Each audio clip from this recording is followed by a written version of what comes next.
The Trump administration was handed several legal wins this week. The Supreme Court upholding Tennessee's ban on gender-affirming care, which prevents things like hormone therapy and puberty blockers for minors and criminalizes assistance from doctors.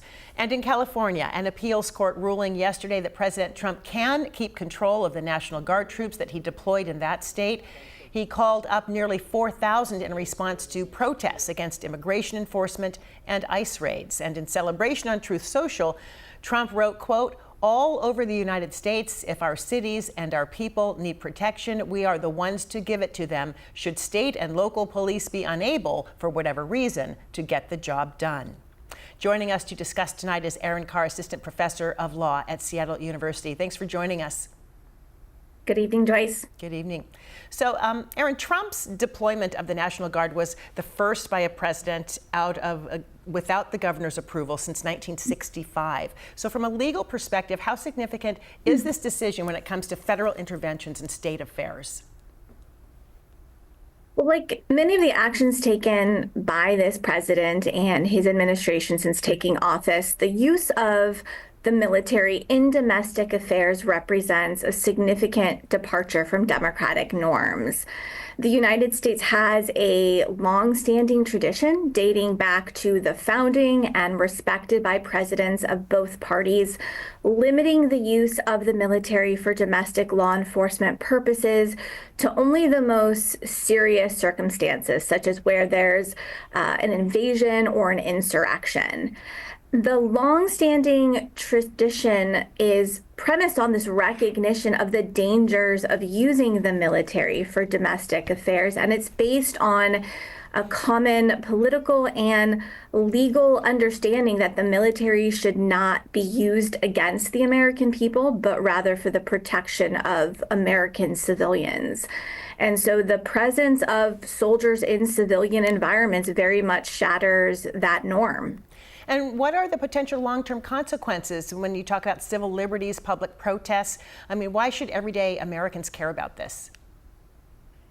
The prospect of the National Guard being federalized against the wishes of a state governor for purposes of civil law enforcement activities not only presents serious legal and constitutional questions involving respect for fundamental civil liberties, but it also invites serious questions about the constitutional balance between federal and state governments. If the federal courts ultimately allow the use of the military by the federal government to patrol major American cities and streets, it will fundamentally change the relationship that Americans have with their government. Let's talk about the Tennessee ban on gender-affirming care for minors, which the Supreme Court upheld. In your view, what does this ruling mean for the legal landscape of transgender rights in our country? The Supreme Court's decision earlier this week has the potential to dramatically reorient the law and the way that constitutional rights are understood and enforced for the trans community. This particular ruling changes the legal landscape by adopting an extremely deferential legal standard that is much more permissive of government actions and laws that are hostile to trans people. And so I would expect, as a result of this decision, that elected officials at the state and federal level who have advocated for anti-trans laws in a wide range of areas, not just limited to healthcare, but also involving education and employment, will reasonably view the court's decision as an open invitation to enact further discriminatory legislation. Washington State, as you know, protects access to gender-affirming care. So what are the implications for this ruling for states like Washington? So for states, including Washington, that are protective of gender-affirming care, the ruling issued by the Supreme Court on Wednesday does not prevent those states from continuing to offer that type of critical medical treatment. But that said, this ruling could and likely will have future implications for Washington residents and residents who are similarly situated in states that are protective of trans rights.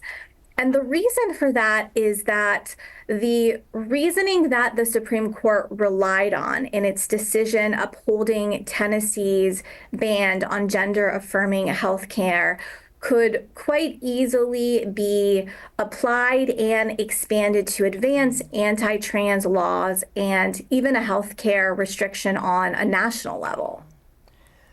Erin Carr, we're going to have to leave it there, but thank you so much for your insight and your time tonight. We really appreciate it.